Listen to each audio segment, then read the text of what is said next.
नमस्कार प्रेक्षकांनो, स्वागत आहे आपल्या मराठी यूट्यूब चॅनलवर।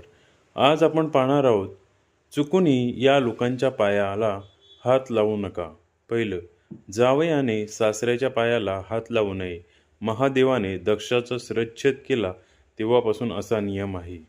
दुसरा, पुतण्याने आपल्या मामाच्या पायाला हात लावू नये। हा नियम तेव्हापासून भगवान श्रीकृष्णाने कंसाचा सौम्यपणे वागवले होते। तिसरा, मुलीला तिच्या पायाला हात लावू देऊ नका। मुलीला देवीचे रूप मानले जाते।